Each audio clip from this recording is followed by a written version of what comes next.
Okay, head on in. Tent to your left.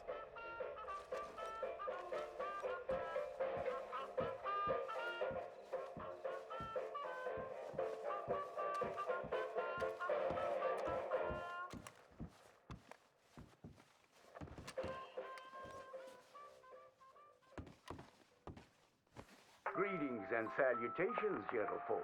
This here's the story about a young couple from the village of Annisburg that was courting a few years after the Revolutionary War.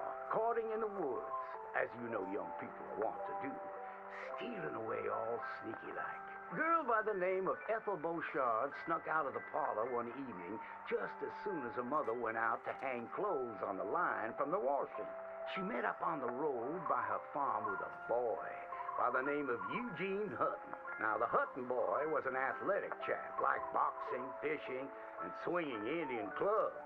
It's quite singular to the story that he didn't seem all that inclined to go to war in the preceding years leading up. Well, they walked in the woods for a while. Pretty soon they lost their bearings and no longer knew the north from the south, nor east from west neither. Then they heard a low, moaning sound. "What's that terrible noise?" she said, all a-trim. "Must be a sick calf looking for its mama. They've been known to bawl like that. Let me take a look," said Eugene. Well, old Eugene went and disappeared around a tree, came out the other side, and gave her a terrible fright. Boom! She let out a shriek, then went to chastising. "You should be ashamed of yourself, Eugene Hutton," she said.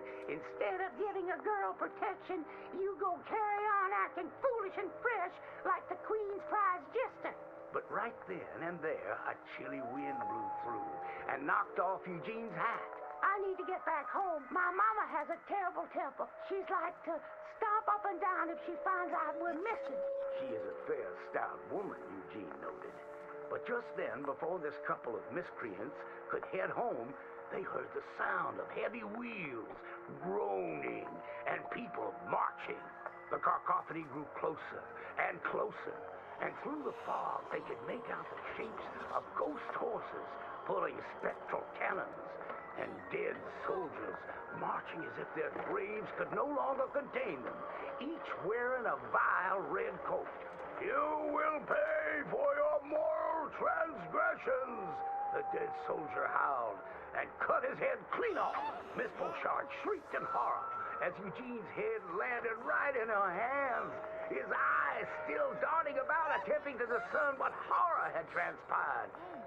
Little Miss Ethel Beauchard ran as fast as she could, stumbling and getting caught on trees as she tore through the forests, terrified for her life, the dead soldiers marching after, hungry for blood.